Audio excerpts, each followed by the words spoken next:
Happy post-Labor Day. Go Islanders. We're very excited about the Islanders. First game was yesterday. Not successful. That's okay, giving Tampa Bay a false sense of security. It's a good tactic. To my right, we have Mr. Gareth Rhodes, which everybody knows. To my immediate right, we have Melissa DeRosa, Secretary to the Governor. To my left, Robert Mejica, Budget Director, State of New York. To Robert's left, Dr. Zucker, Health Commissioner Extraordinaire. Let's talk about where we are today, a number of issues, then I'll take whatever questions you have. Today is day 192, but we're entering a different phase, right? This is now a post-Labor Day phase. The situation started in March, then blended into basically people starting an early summer vacation, April, May. But Labor Day starts a different phase. Labor Day, people start to get back to work. Labor Day, schools are opening. Activity is increasing. Colleges are opening. You see traffic starting to increase, which we're seeing now. More road traffic than ridership and public transportation, which other cities have also seen on the reopening. People feel more comfortable being in their car to commute than getting on public transportation and being in an environment with other people.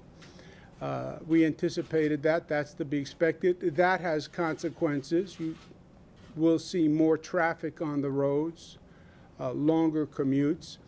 We will be encouraging people to take public transportation. The trains are cleaned, they're disinfected, first time in history. But you're going to see different factors in this new phase. Flu season is starting. Flu season is going to be a complicating factor. Flu season means there'll be more stress on the testing system. Same testing that does COVID testing, does flu testing.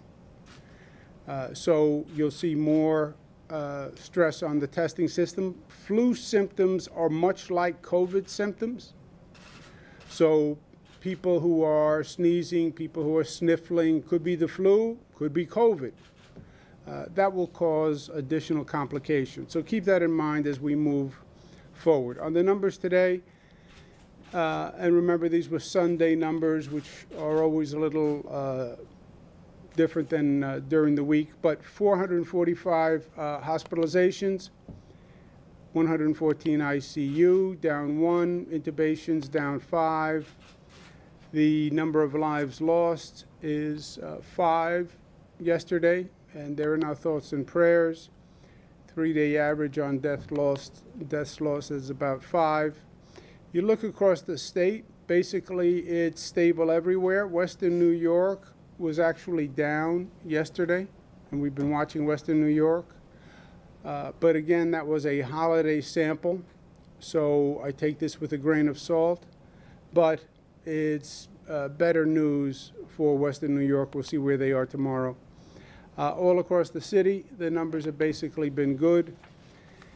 The infection rate, 0.96, which is extraordinary. It means it's been below 1% for over a month now. And it is an obvious outlier to what's going on across the rest of the country. Under 1% for 32 days. And my hat's off to New Yorkers.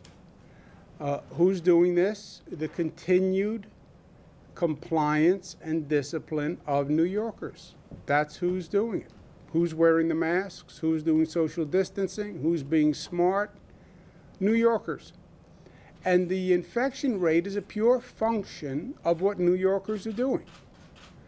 And I know these are tough times, et cetera, but at one point you have to take a step back and say, what an extraordinary accomplishment by the people of this state.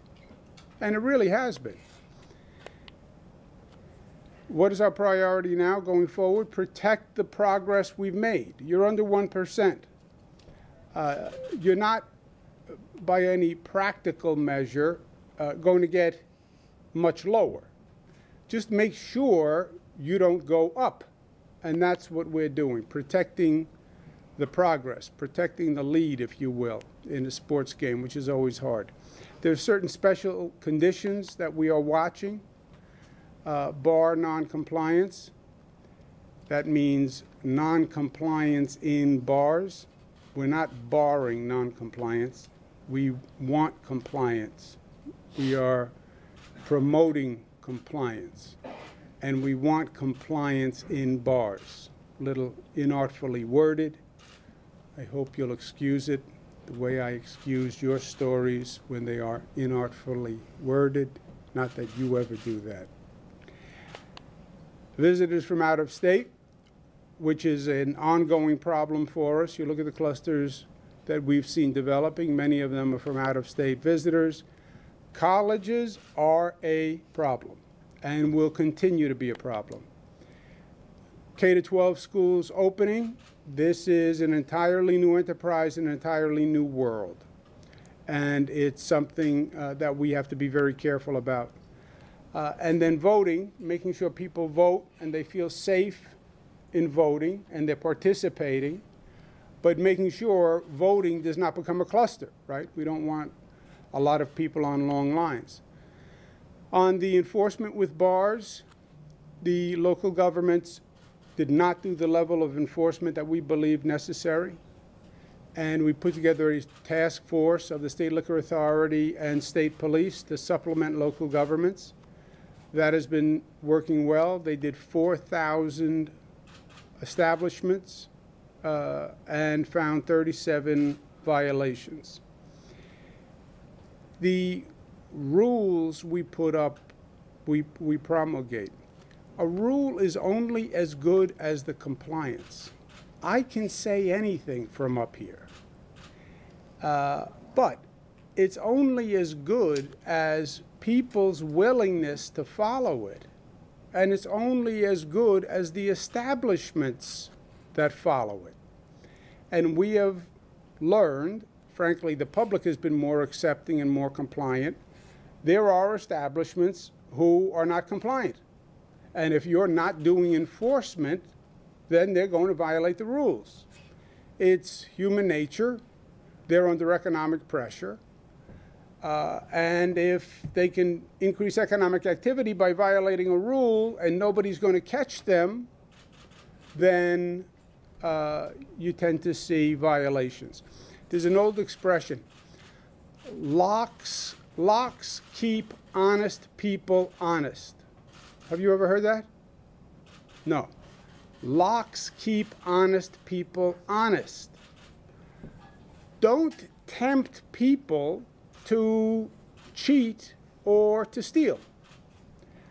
Do the compliance. Let them know you could do compliance. Somebody could walk in the door. Locks keep honest people honest. We have all our state resources on this task force. We don't have any more resources than we can put on this task force. We have all the state police we can spare and investigators from all across the state, from all different agencies, have been put on this task force. And they're doing a good job. But we're at the state's max, which will be relevant in a moment. Individuals coming from other states continue to be a problem. We now have 35 high-risk states in this country, which is incredible. Delaware, Maryland, Ohio, West Virginia have been added. Puerto Rico, U.S. Virgin Islands have been taken off the list. Colleges across this country are seeing outbreaks. To be expected, common sense, young people going back to college. First thing they want to do is study, study, study. It's the first thing I wanted to do, study, study, study. Let me get in the library, be alone, study, read. Some students, unlike myself, want to socialize. So they come back to college. I want to see my friends. I want to enjoy libations. We want to go to a bar. We want to have a party. yes, those situations are increasing the spread. Why? Because you have people coming from around the country and around the world to these colleges. And in many ways, you have people, the same point we're trying to protect against on the quarantine from other states, you have students coming from those states to the colleges. And then they go out to party and they wind up spreading the virus. Nationwide, 108 colleges have already reported more than 100 cases. In New York, we have a problem. SUNY Oneonta, Cornell, Buffalo, Hofstra, Oswego, Colgate, Fredonia. That's all across the state. That's the entire state. That goes from Long Island all through upstate. So this is going to be a problem. I am telling you that. One of the lessons we learned is just anticipate what's happening and be ready for it. NYU in Washington Square Park this weekend in New York. They had large gatherings in Washington Square Park. Frankly, NYU security didn't do anything about it. The local police didn't do anything about it. You will have NYU students who come from other countries. You have a large gathering, many people without masks. It went on for hours. What do you think is going to happen? You know that 108 colleges nationwide have this problem. You know we're closing colleges all across the state. What do you think is going to happen? You know, we say we're New York tough. That is not tough.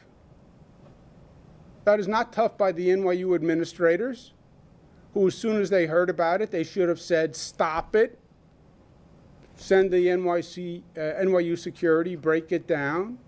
It's not tough by the New York City enforcement. They saw the large gathering, violation of social distancing. It wasn't smart. It's totally contrary to everything you know. We're not acting in a spirit of unity. It's not disciplined, and it's not loving. Violates everything. Department of Health is going to do a regulation. Any school that goes over 100 COVID-19 positive cases has to report to the Department of Health immediately. And if they go over 100, then the school can be closed down to do remote learning. All right, so who gets helped? It's not good for the students, except for those students like myself who want to be in the library and only want to read a book. But the students who want to socialize and party, now you're going to do remote learning. It's not going to be helpful to the school administration, but it is going to happen. I am telling you that as I sit here. It will happen. And 100 cases can happen very easily. You saw all the other colleges that have it. That Department of Health regulation is going to go out today. It is going to be unequivocal.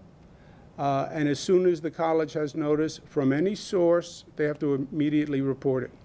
On K-12 schools, some are opening in person, some have hybrid. We have 700 school districts. You have every flavor and variation all across the state.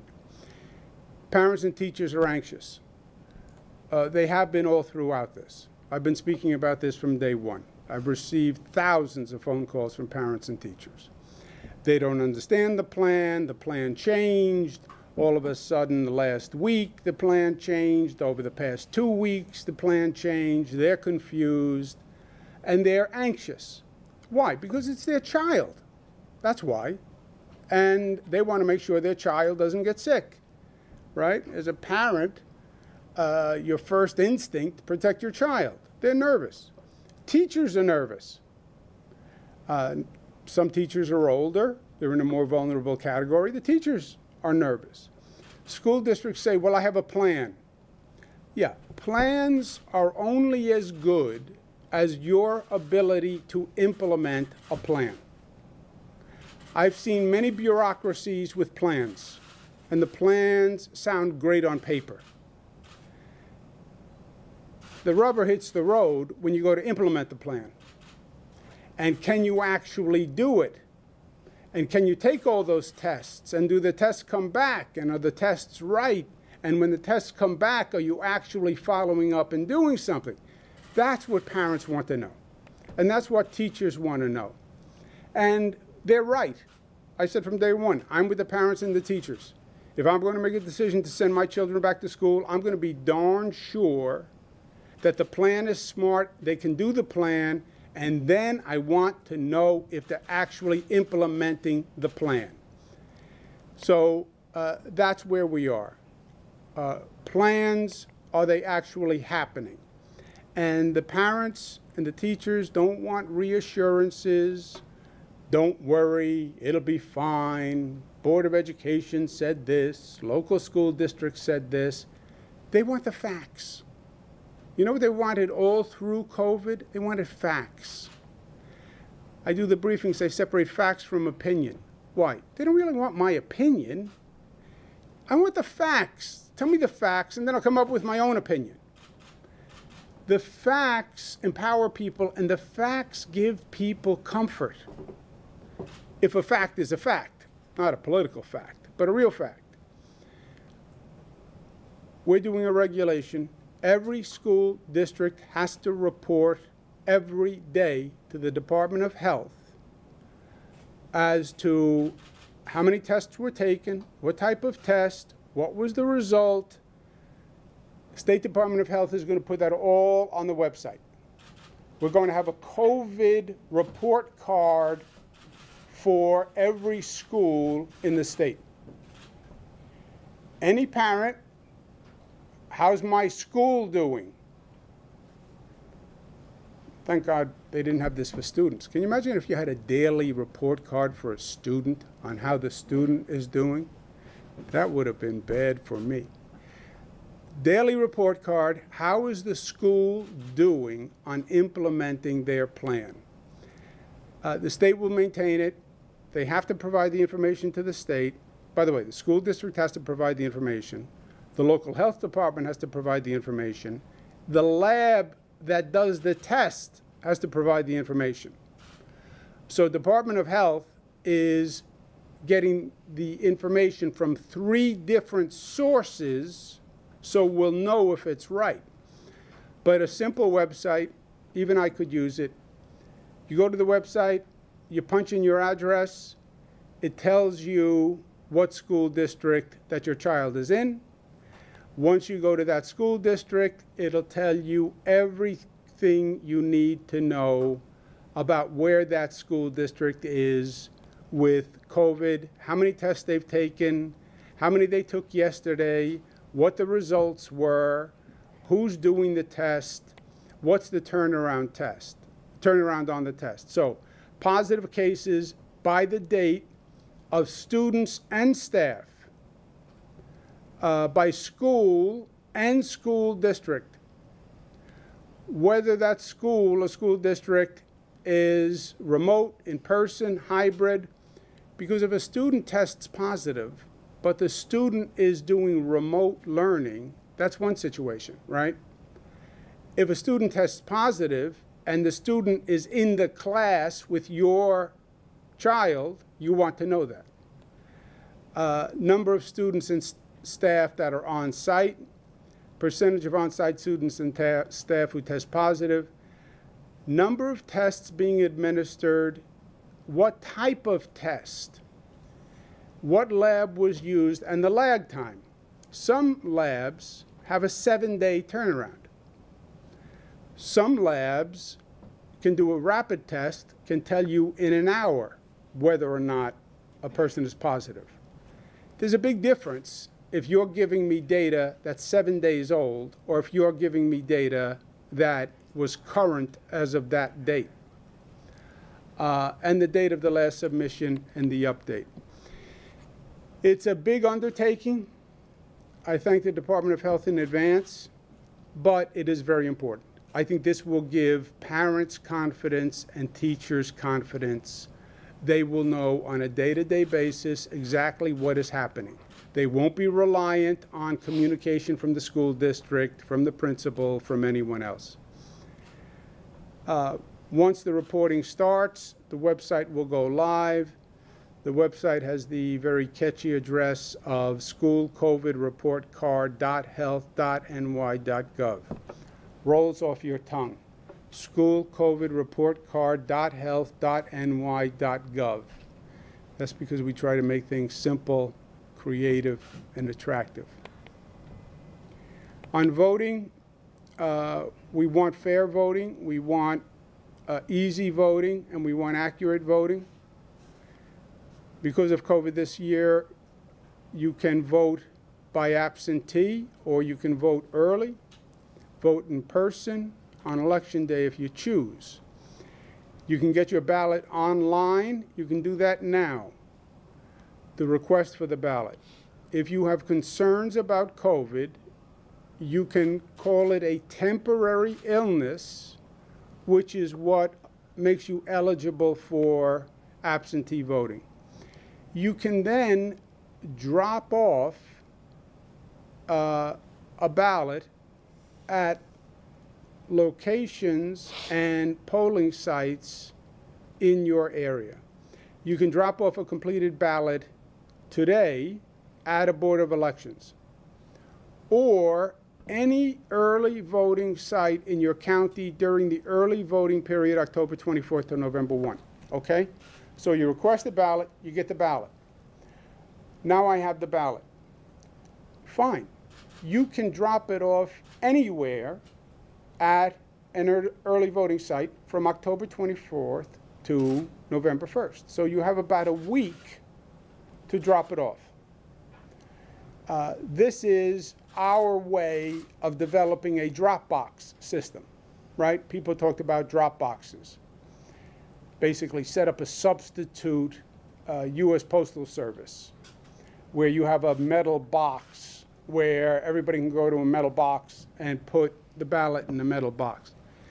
That would cause us to create a whole new post office system all across the state.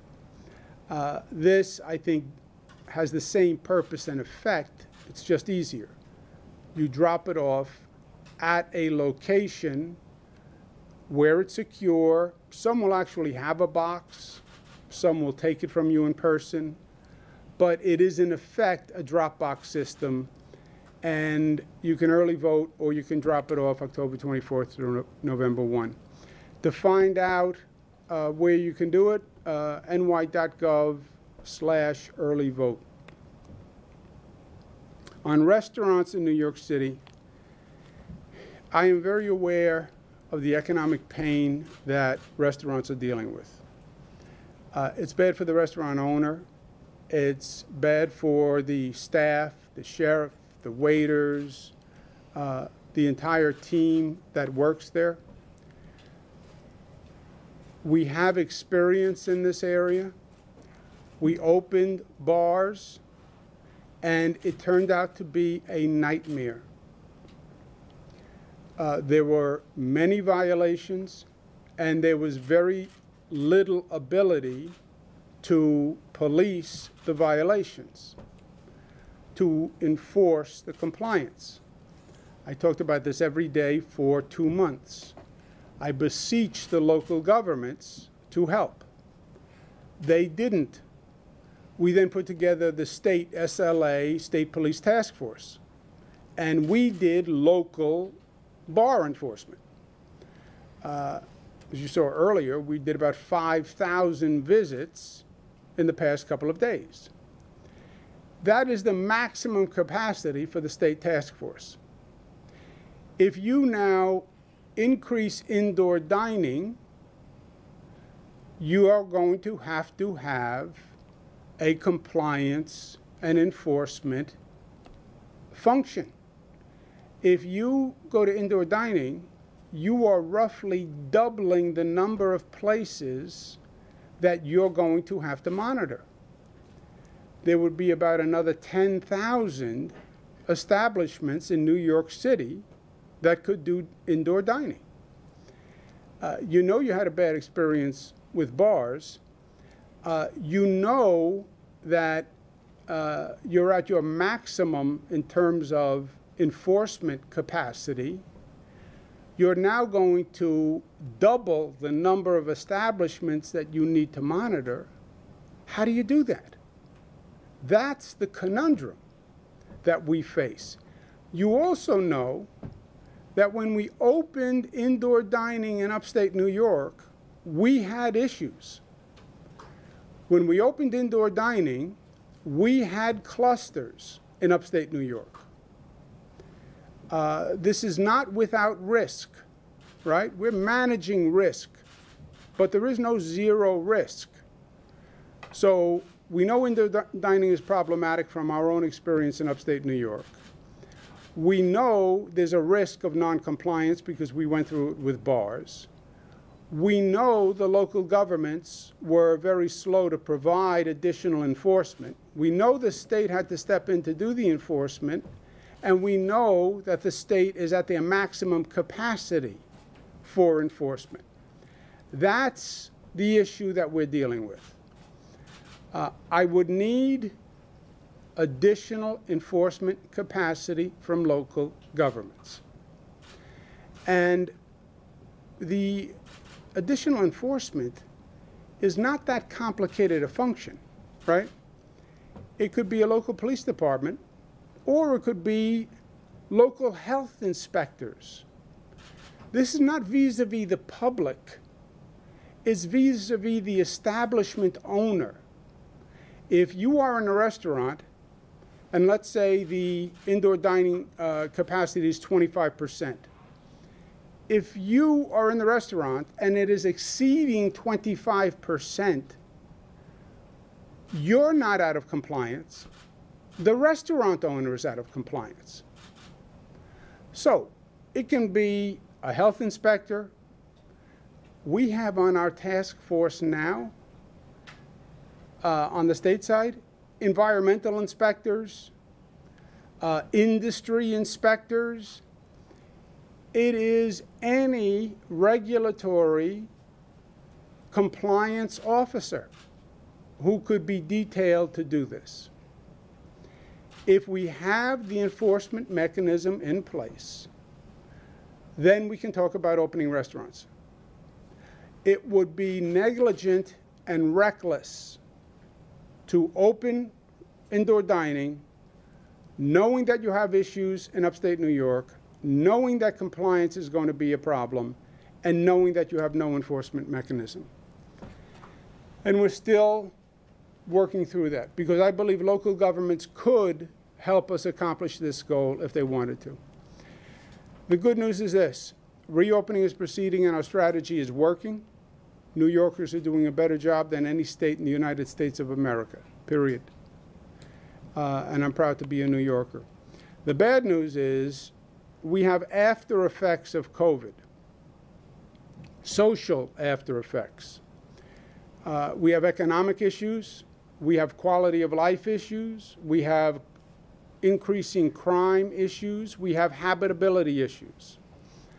I can't tell you how many phone calls I get from people, especially in New York City, who are literally worried about the degradation of New York City. And much of it stems from the economic problems. And Washington is doing absolutely nothing. They're going back and forth with gridlock. This was the last piece of legislation that they were supposed to pass to handle the aftermath of COVID, and they haven't done it. The Republican Senate doesn't want to fund state and local governments, and that's the sticking point. Not to fund state and local governments, but to provide all the money that they did to businesses. But you're not going to provide funding to state and local governments who basically support police, fire, hospitals, and schools. It's just totally ludicrous to me. And it starts with the president. There was a headline in the Daily News once, Ford to city drop dead. And the city was outraged. Ford wouldn't provide financial resources. What Ford did pales in comparison to what Trump is doing. Not only did he tell New York City to drop dead, Trump is actively trying to kill New York City. It is personal. I think it's psychological. He is trying to kill New York City. He passed SALT, which was targeted just at New York City. Tax reform cost us $14 billion. He's refused to fund the extension of the 2nd Avenue subway from 96th to 125th Street. Every prior administration has funded the 2nd Avenue subway. It has always been a federal-state partnership. Only this president, a former New Yorker, refuses to fund the 2nd Avenue subway.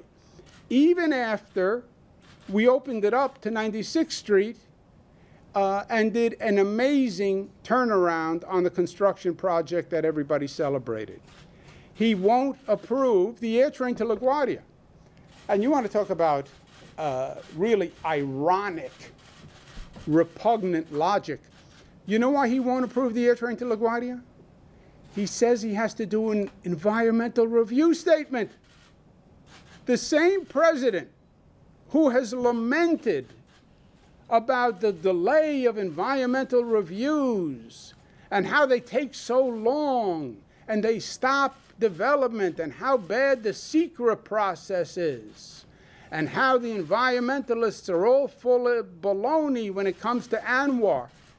But now he says, I can't approve the air train from LaGuardia that's been talked about for decades because I have to do an environmental review. Now, Trump, as the environmental bureaucrat, how incredible is that? He won't approve congestion pricing for the MTA. What does he have to do with congestion pricing? Nothing. It is just gratuitous. It's just gratuitous. There's no federal involvement in congestion pricing. Their approval is purely technical. And it's been over a year. We passed it in New York State. He won't approve it. He won't rebuild the tunnels between New York and New Jersey that are dangerous. They are Amtrak tunnels. Do you know who owns Amtrak? Who owns Amtrak? The federal government owns Amtrak. They're his tunnels. They're decaying. I went to the tunnel. I took a video of water seeping into the tunnel. I took a video of bricks crumbling. I sent him the video. He watched the video. Still no money to fund the Amtrak tunnels. This weekend, they stopped FEMA funding from cleaning schools and trains. We want students to go back. We want schools to reopen. But you don't want to clean the schools?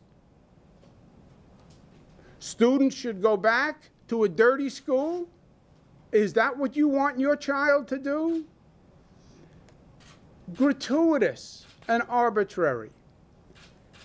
And now, no federal funds for New York City and New York State post-COVID. Donald Trump caused the COVID outbreak in New York. Donald Trump caused the COVID outbreak in New York. That is a fact. It's a fact that he admitted, and the CDC admitted, and Fauci admitted. The China virus, the China virus, the China virus. It was not the China virus. It was the European virus that came to New York. They missed it. They missed it. The China virus went to Europe. It got on a plane. It went to Europe. They never even thought of the possibility. And then 3 million Europeans got on the plane and came to New York. And they brought the virus. January, they brought the virus. February, they brought the virus. March, they brought the virus. And in mid-March, the federal government does a travel ban from Europe. Mid-March, Too little, too late, Mr. President. He caused the COVID outbreak in New York. Donald Trump and his incompetent CDC and his incompetent NIH and his incompetent Department of Homeland Security. Department of Homeland Security, we're going to protect the people of this nation. We're not going to let the immigrants come across the southern border. We're going to create a wall. Why didn't you stop the virus? The virus killed many more Americans than anything you were worried about on the southern border. This nation loses more people per day to COVID than any nation on the globe. Do you hear that point? We lose more people per day to COVID than any nation on the globe. You know who did that? Donald Trump's incompetence. And now they won't provide federal funding to help repair the damage from the ambush they created. That's where we are. Federal government must provide a response. If they don't provide a response, the national economy will suffer for years. Every economist says that. They don't want to provide a response. Why? Because they're playing politics. They don't want to help democratic states. They don't want to help democratic cities, right? This is a war on cities. New York City, Portland, Chicago, right? These are the enemies from the president's point of view. Look at his tweets. These are the locations and the outposts of the enemies. So don't provide them any funding, even though we caused the COVID virus. It is an unsustainable position for the federal government. Either this president will figure it out or the next president will figure it out. If the Congress doesn't figure it out, there'll be mayhem in this country, and there will be a different Congress in January.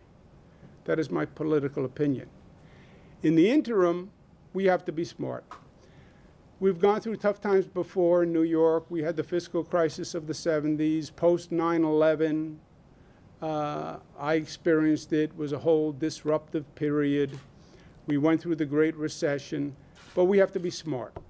We have to be smart. We have to be financially smart, and we're going to have to come together and figure this out in the interim before we have a federal government that is sane and functional. The good news is this is going to be a challenge. Yeah, nothing like the challenge we just went through. COVID was the challenge of our lifetime. COVID was the challenge of our lifetime. I hope and pray. But compared to what we went through with COVID, dealing with the fiscal crisis is a mere bump. And we'll get through it, and we'll get through it together because we're New York tough, smart, united, disciplined, most of all loving.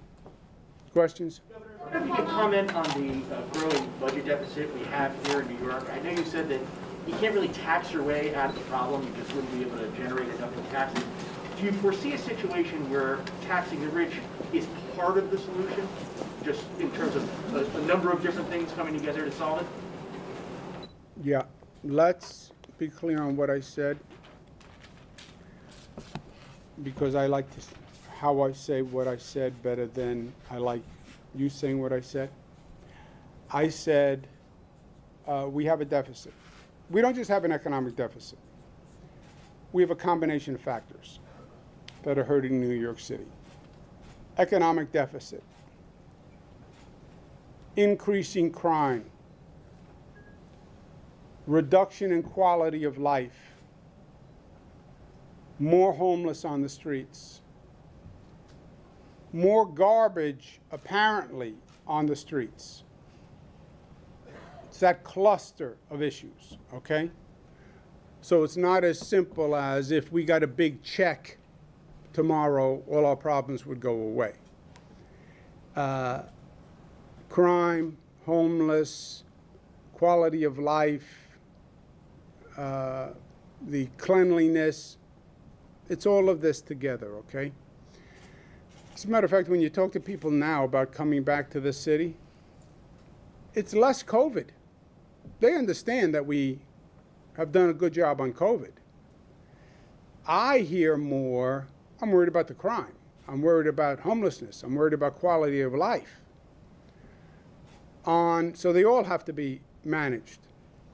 On the economics, tax increases, I said, look, before you talk about tax increases in New York City or New York State, let's first focus on the better options. Best option is federal government, do your job and give us the resources we need. Otherwise, the national economy is going to suffer, and you caused this anyway. So pass the legislation and give us financial aid the same way you did to the airlines and to businesses and to your donors. Give state and local governments the financial assistance they need. That's the best option.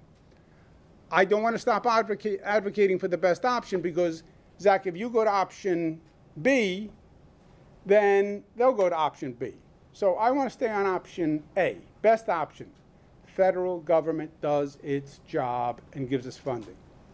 Okay, let's say the federal government doesn't do that.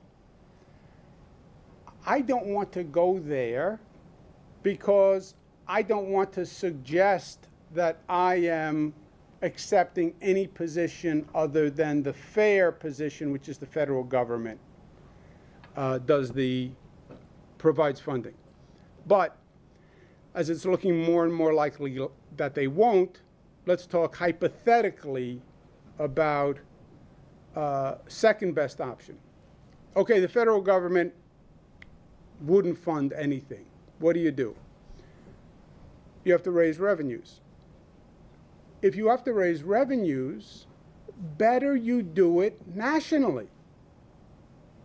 Why would you make one state raise taxes and put itself at a competitive disadvantage with the other states? Right? We talk all day long about how New York is in competition with Florida and Carolina and Texas. Now you want to make New York raise their taxes to solve a problem that the federal government caused and then put ourselves in a competitive disadvantage? No. Raise taxes nationwide. You want to do a billionaire's tax? Great.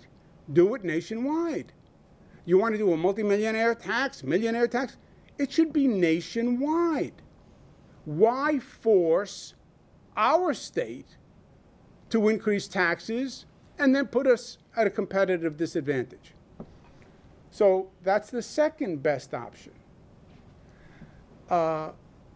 If you want to get to the third level of hell, federal government won't fund, federal government won't raise resources, you're on your own, then the numbers are going to be so devastating that you would have to do all of the above. You'd need additional revenues, you'd need cuts, and you'd need potential borrowing. Caveat, the worst is not this year on the numbers, Zach. The worst is next year and the year after, because the revenues are falling, and the projection is they continue to fall next year. So this year is an easier year than next year. So when you're calibrating about what you're doing, factor that into the calibration. Because you think you have a problem this year, it's nothing like the problem you would have next year on this third level scenario. But you have variables. I'm not giving up on the federal government funding.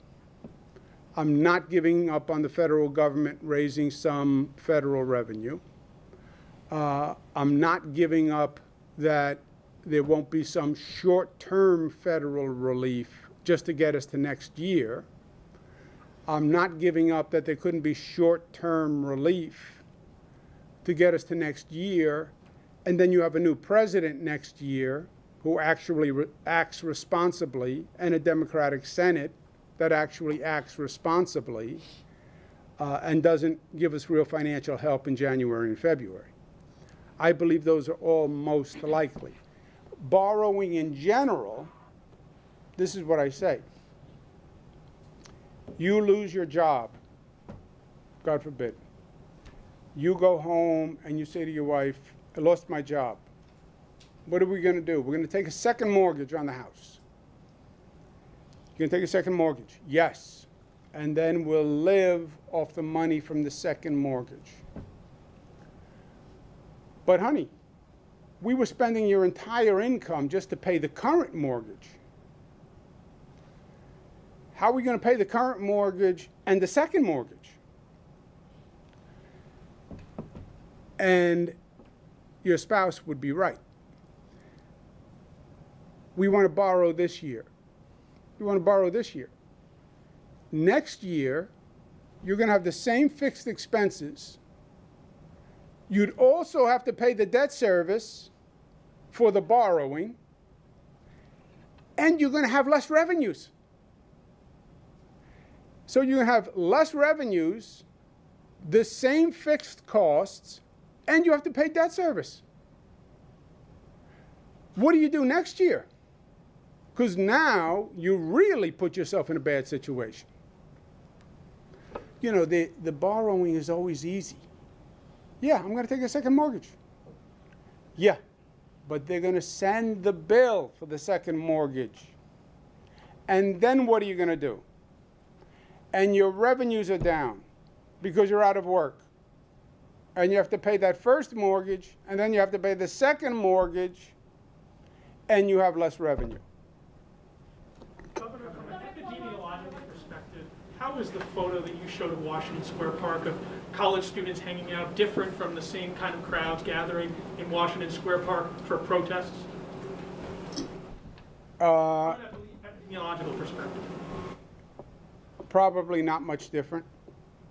So why would it spread corona there, but it didn't spread corona with protests? Well, because you got lucky once doesn't mean you're lucky twice. And the protesters did not have a high number of people from out of state coming from states with a high infection rate from an epidemiological point of view. That is a major difference. One out-of-state person who is infected can be a super spreader. Just takes one. Is this the challenge in colleges, you think? Yes. Yes, the colleges, NYU, how many countries and states are those students coming from? Those are not just Brooklyn, Queens, Bronx, right? You want to have one? And I would just add that if you remember over the summer, we did testing for protesters. We added that as one of the variables that you could then go get tested for. And what we saw was we'd reduced the rate of infection in New York to a point that was so low, thank God, by the time that happened, that we didn't see a spread. What we are seeing in college campuses, where we are now testing heavily, is that you're seeing these outbreaks across college campuses, which right now we attribute to these kids that are coming in from other states. And so that is the X factor here with colleges. Clarity on colleges, Governor. You said 100 people have to test positive. Is that in a specific time period or just in total? Like, when would they be required to potentially shut down? And then I have two other questions. Dr. Zucker, do you have the answer? I'm looking at that initially within a 2-week period. In a 2-week period, 100 positive. And then I had two questions that interrelated. You know, last week your office thanked State Attorney General Tish James for her expeditious calling of a grand jury to impanel an investigation and look into the death of Daniel Prude. This happened 6 months after he was killed in Rochester. I'm curious sort of how you can explain to New Yorkers, or how they should have confidence in the state's ability to conduct oversight over local police departments if it took 6 months for this to happen and it didn't happen until a video was released and there were protests in the street. And related to that, my colleague George Joseph has been reporting on rampant police corruption and brutality in Mount Vernon. There have been repeated calls for your office to direct Attorney Tish James to investigate the police department there, and I'm curious if you have any comment on that. Yeah, let's do one thing at a time. First, on your point about how a college is different, this is how colleges are different. 108 colleges nationwide. These colleges in the state of New York. This did not happen with the protests. It didn't. Well, what is the variable between these congregations and protesters? These people are from all over the country. That's the difference. What was the first part of the multi-part? The first part is what took 6 months for Attorney Tish James to That's one of the things. How can New Yeah, Yorkers do you have understand how it confidence? works? The Attorney General's jurisdiction is automatic. I signed an executive order 5 years ago that said if there's a death of an unarmed person in police custody, she automatically has jurisdiction, she being the Attorney General. No action taken, the jurisdiction is automatic, period. The Attorney General, when it came to light last week or whatever it was, that video, which I thought was horrific, I called on the Attorney General to expedite her actions in compliance with the law. And she's impaneled the grand jury. I think one of the questions we have to find out is exactly what you said. How was this first handled by the police department to suggest that it was basically a health issue and was not a death caused by the actions of police officers, which is, by the way, going to be an ongoing discussion, right? The police are going to say basically what they said. It wasn't us. He was under the influence of drugs. He had on a spitting hood, which is normal procedure, and it wasn't because of police action. The video did bring new light to the case. But she would have presumably had access to this video if she had jurisdiction since this occurred in March. I don't know. You'd have to ask her. My guess is she did not have that video. Okay, and what about Mount Vernon Police Department? Have you read about the accusations of police Yeah, we brutality, don't, police when you official say violence? the state regulates police departments, why would people have confidence in the state regulating police departments? Oversight. Where do you get that we regulate or have oversight over police departments? The state attorney general can be directed to investigate. The state attorney general has investigatory authority. I don't direct her to investigate. She has, Do that all the time. well, she has legal authority by the executive order. I issued an executive order that gives her that authority. Right. So there are calls for you to direct her office to investigate the Mount Vernon Police Department, and I'm curious what you think For of those what? calls. For rampant police brutality and corruption that's been reported on extensively based on whistleblower, hours of whistleblower tapes and videos. Yeah, that were I ignored by don't know local why DA. the Attorney General is not investigating. I don't know why the Westchester District Attorney is not investigating. I don't know why the Eastern District U.S. Attorney is not investigating. I don't know why the Southern District U.S. Attorney is not investigating. Those are all the investigatory agencies with the authority to do an investigation. Maybe they know something you don't know, but I don't know because it's not under my jurisdiction. Andrew? Governor, on the COVID report card that you outlined today, I'm wondering whether you're concerned about how it might apply to New York City, given that New York City, in order to get the teachers to sign off on their back-to-school plan, put in place COVID testing that starts in October. The kids go back for in-person learning on September 21st. None of them will have been required to get tests. Neither do the teachers who went back starting today. So how concerned are you that even your sort of daily report card won't even apply to New York City since there's no testing taking place until October? There's no testing of students or teachers? That is required. It's optional. Well, it'll answer that question. If it's optional, how many are doing it?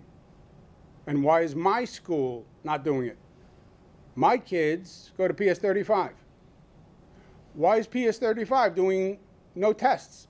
I thought it was optional. Why did PS35 decide not to do it? It's going to be my question. Governor, in You have a terms question? And then just one other thing, Andrew.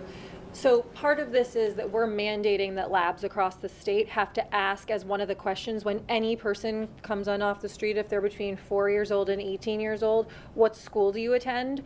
So even if it's not mandated by a school, we will know if there's existence of COVID in those schools and we'll report it out to the public. Right. Yep. Just a quick follow-up. A lot of these kids might have college-age siblings. They're coming off the summer. They're not tested. New York City is about to have this huge infusion of people into 1,500 buildings. How concerned are you about that? Well, look, there's parents, there's teachers, there's state government. The facts come first, Andrew. The information comes first. That's what this dashboard will do. What do I do in all my briefings? Here are the facts. Before I give you any opinion, here are the facts. If you say, they said in the plan, it's not mandatory, it's optional. All right, it's optional. I guess a lot of schools are going to do it. All right, this is gray. I thought optional meant a lot of schools were going to do it. So what do the facts turn out to be?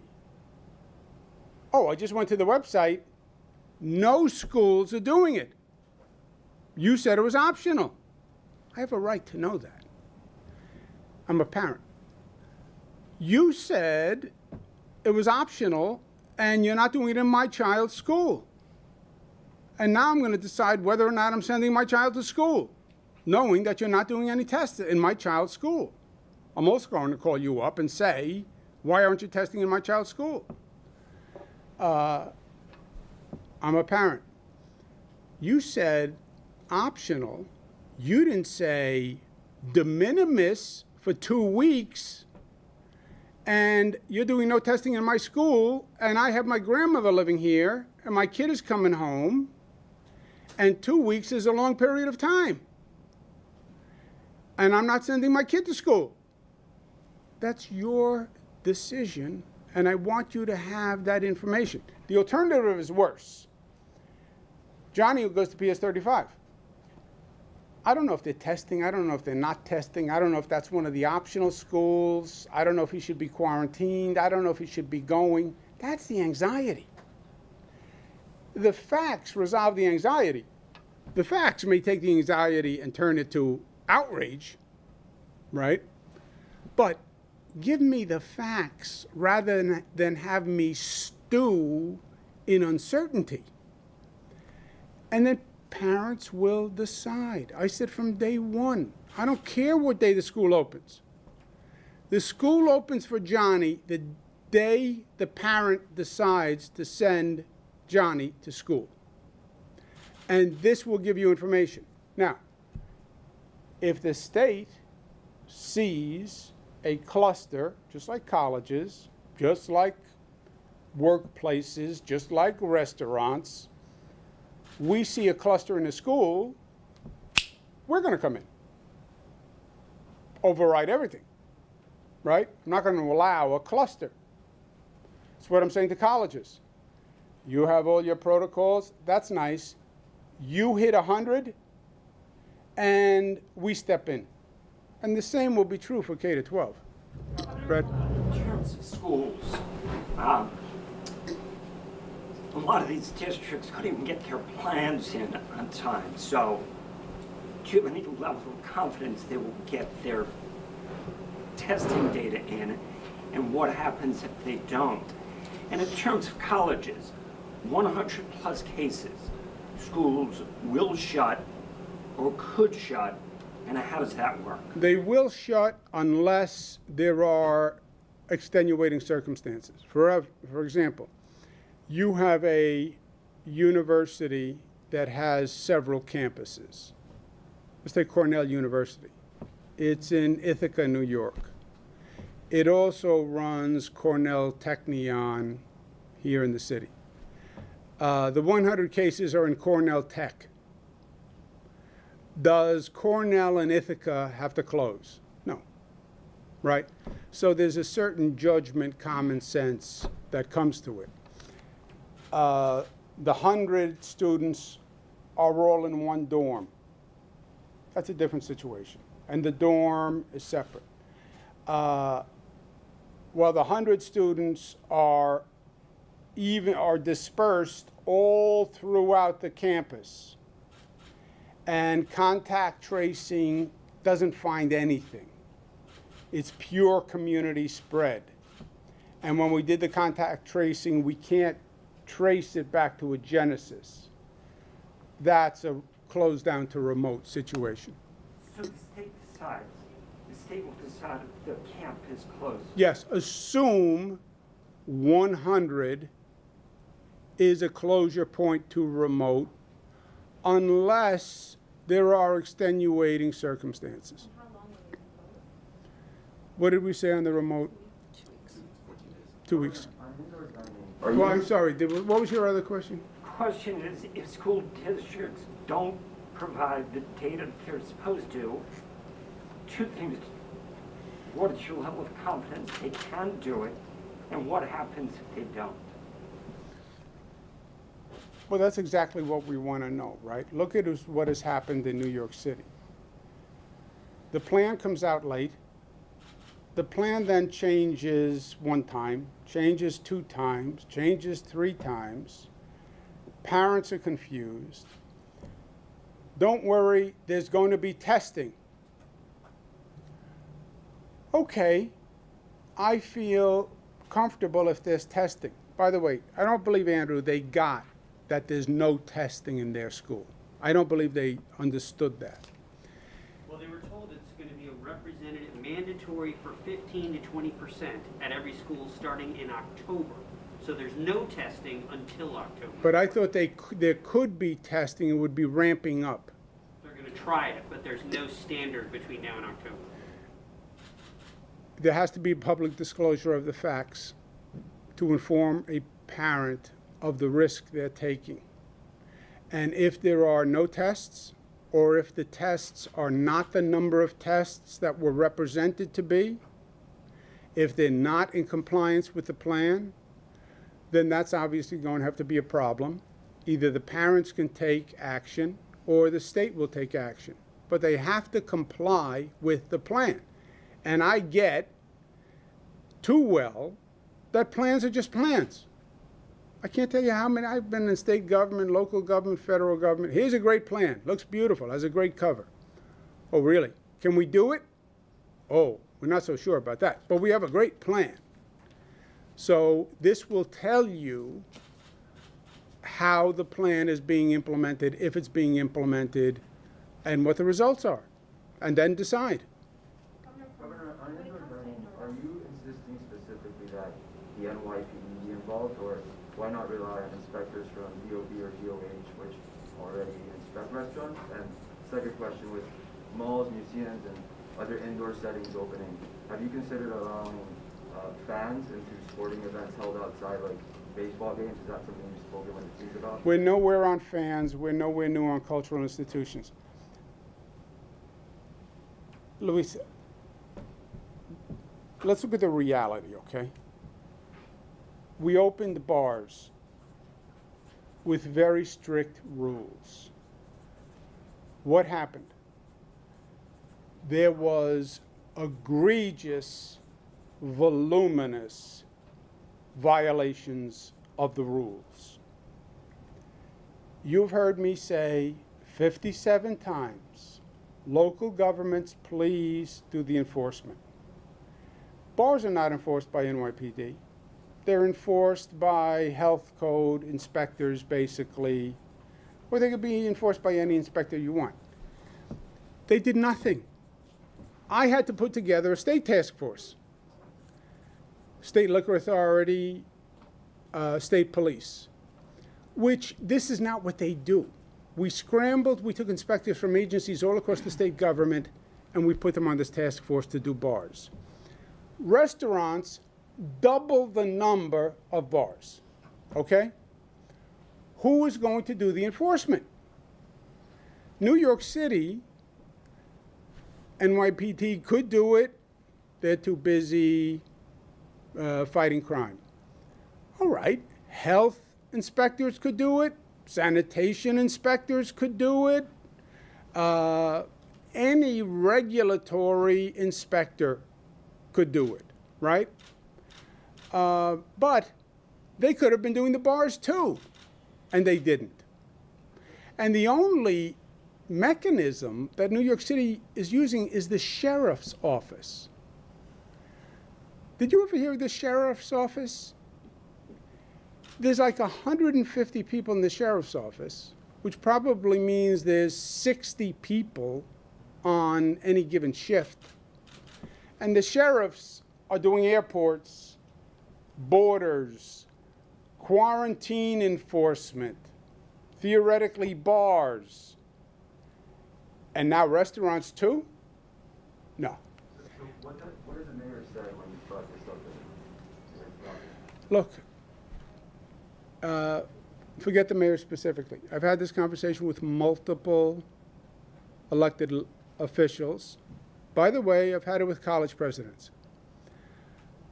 If I do the enforcement, that is politically difficult because then I am shutting down restaurants or bars or giving them citations.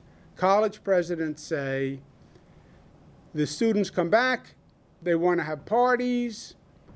It's hard for me to say no parties. Yeah, I get it. I get it. I first say to them, do it in my name. Go to Washington Square Park, get a megaphone and say, Governor Cuomo orders you all to disperse immediately. Blame me. I've said that from day one. Blame me. We're doing establishments against violations against bars every day. You know what I get? Hundreds of complaints from every bar that has gotten a violation. I get that it's unpopular. But it has to be done, because otherwise it's a game. You have to follow the rule, but nobody follows the rule. And by the way, if you don't follow the rule, nobody's going to catch you anyway, because there is no compliance. So why is New York City different? I'm sorry? Why is New York City different from the rest of the state? Are you going to shut down dining in the rest of the state? We do the compliant in the other localities. There's better. Indoor. I'm sorry? For indoor, why can the state, why can Long Island have indoor, but New York City can't? Because they're doing better compliance. Based on what? Based on the number of people they have going and our investigators checking their investigators. How do people just see from New York City to allow the indoor dining to happen? Are you waiting for a phone call from the mayor to tell you, hey, I have 100 inspectors to do indoor dining? No, I'm trying to figure out how we can do compliance of indoor dining in New York City safely. Tells you he has inspectors, that it can happen? Look, we just went through this on bars, right? How many times did I sit here and say we need local governments to do bar enforcement? What happened? Nothing. What wound up happening? I had to put a task force together to do it. I am stretched on that task force. I can't increase that task force to now do double with the number of restaurants. Theoretically, I could go out and hire a new staff to do it and train them, except brokeria mafisticocolo. Let's take one more. That means broke. That was what that means, broke. Do you want to comment at all on gun violence and crime in New York City? Yeah, it's terrible. It's terrible. And it affects all New Yorkers, but you know who it affects most? Black and brown New Yorkers. You know who the victims of the shootings are? Over 90% black and brown. That's who's paying the price. And it's unconscionable. We have a great awareness. Black lives matter. They do. And they matter when it comes to this crime spree and shooting spree, where 90% of the victims are black and brown. Go Islanders, keep the faith. Thank you. Can we have a copy of the executive order? Federal unemployment The payments. one you're signing now. Yes, we'll release it right after I sign it. I need to read it before I sign it.